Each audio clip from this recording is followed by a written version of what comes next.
Okay, good afternoon, everyone, and welcome to the Toronto Police Headquarters. This afternoon, Superintendent Paul McIntyre of the Organized Crime Enforcement Unit and Inspector Paul Krawczyk from the Gun and Gangs Unit are here to provide an update on the gun violence that occurred over the weekend. Inspector? Good afternoon, and thank you for joining us this afternoon. Unfortunately, we had a very violent weekend in the city this past weekend, with 11 shootings taking place across 10 divisions of the Toronto Police Service. There were 5 firearm discharges, 3 shootings with injuries, and 3 homicides. 5 of these discharges and shootings happened on Sunday, September 2nd alone. These shootings took place from one end of the city to the other, and at this time we do not have information that they are linked in any way. I appreciate that events like these can spread fear in the community. We continue to work closely with the city and our community partners in order to get to the root cause of the issue. And Superintendent McIntyre will address some of the initiatives we are doing in a moment. I want to stress, though, that we need your help to disrupt this violence. If you see something that doesn't seem right, if you know someone that you believe has a firearm, please call the police or Crime Stoppers at 416-222-TIPS. If you see something, say something.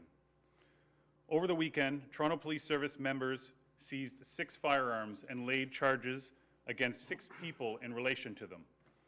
Up here on the screen, you can see the firearms that were seized in one weekend alone in Toronto. And this is not an uncommon thing we see from week to week. Some examples from this past weekend. On Friday, August 30th, in one firearm discharge that took place on Dixon Road in Toronto, the centralized shooting response team, with assistance from 23 division officers, arrested 2 people within 7 hours of the shooting taking place and recovered a Glock firearm. On Saturday, August 31st, officers responded to an assault and threatening call at Lawrence Avenue East and Victoria Park Avenue, where they arrested 1 male and seized a firearm.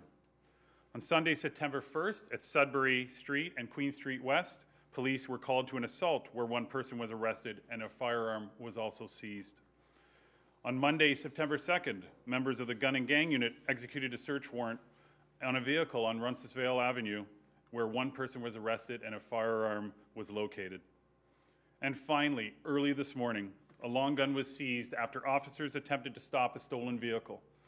As a result of this stop, 2 officers were injured and taken to hospital with minor injuries. They have since been released.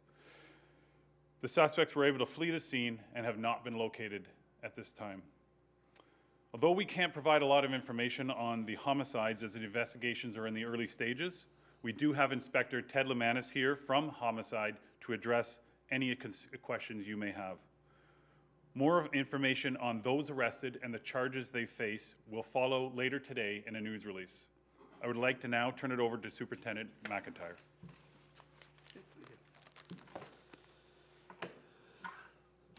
Good afternoon, everybody.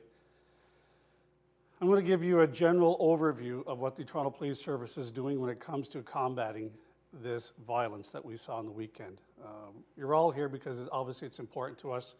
We were shocked at the number of shootings that we're having all weekend. We were constantly updated throughout the day, throughout the night, and these shootings kept on coming in. I want to tell you a little bit about what we're doing so far as a service. This is an intelligence-led, all-hands-on-deck approach to combating this violence.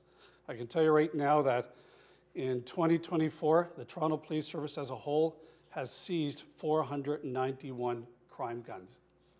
Of those 491 crime guns, 85% we've sourced thus far to the United States. We also too are taking a real approach in both the detective side of the house and in the uniform side of the house, our officers in uniform. I can tell you right now that our community partners and engagement unit, they have a number of programs running right now as we speak that are really getting involved with our youth, that are trying to keep our youth involved in community, staying out of trouble, attending schools. I can tell you right now that the Community Partners and Engagement Unit has really been engaging with thousands of youth across our city this year alone. In each one of our 16 divisions, we have neighborhood community officers. And those officers are embedded in each one of the communities, talking to the youth, talking to the community. They're out in the streets, they're talking to the youth, they're talking to the parents. And I can tell you right now, as a divisional commander, when I used to be in a station, each one of our divisions right across the city, we're involved in breakfast programs, we're involved in programs with the kids after school. We are teaching them how to cook, how to clean, how to prepare meals, how to do well in school. We're helping them with the schoolwork. We're doing all these programs really with the community to try to keep these kids safe and give them the upper hand. I can tell you on the detective side of the house, each one of these shootings that we had this weekend, we had a full shooting team respond each and every time. Each and every one of these shootings that we had this weekend, we had a full team attend, assist the divisions with the investigations. And I can tell you right now that some of these shootings on the weekend, we have leads on, and we're actively working them right now, and we expect to get some arrests from that. Our shooting and our firearm discharges, they are up across the city, but we are making great strides in solving a good percentage of those. And I can tell you right now, I left the office an hour ago, and we have teams right now that are out on the road and are working at the station right now, following up on the shootings that happened this weekend. We are going to make some arrests. Our gang exit strategy.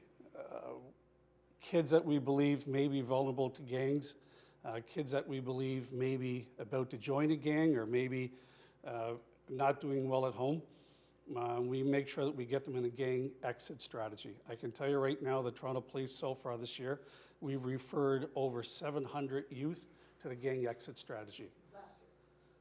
Last year. Last year. And the work continues this year as well. We're still doing that. So this really is an all hands-on approach when it comes to the Toronto Police Service. The unit commanders at the divisions each and every day are looking at the crime that's happening in their divisions, and they're really focusing their resources on those areas. I just came from 12 Division. I can tell you every morning I meet with my team, and we look at what happened the last 24 hours, and we plan for the next 24 hours. We are deploying our people where they should be. We are following up and working with our youth, and we're doing what we can. Any questions? Can we talk about one of the discharges in particular? Is that all right? Depends on what information you're seeking. Okay, well, it was, I believe, a 15-year-old boy that was shot, and I believe he was deceased from the wound. And the question is if you can confirm if he was targeted or not. That'll be up to Inspector Lemanis. Good afternoon, everyone. So I can tell you in regards to the homicide that occurred last night of the 15-year-old, the investigation does show at this point that he was targeted. I can also tell you that there were multiple rounds fired at the deceased. At this point, the investigative team is out there currently right now.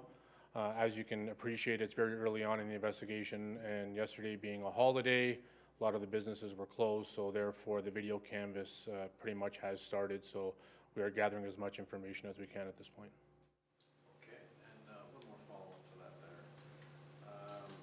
Sorry, it's on behalf of one of my reporters. Is there any reason to believe that the shooting, in that one in particular, is connected to a beef between students from different high schools in the area? No, there's no information to indicate that, and I can also tell you the last 3 homicides, there is no investigative links to any of them either. Okay, thank you. The homicide that occurred at Warden and Danforth, I think it was either Friday night, Saturday morning. We at Toronto Sun have written some stuff that it may be very well linked to organized crime. Can you speak about any of that with the victim who died? I won't get into, as it's an ongoing investigation, I'm not going to get into and talk about organized crime itself. The deceased in that matter was known to us, and I'll leave it at that, and that homicide as well was targeted. Any other questions? No?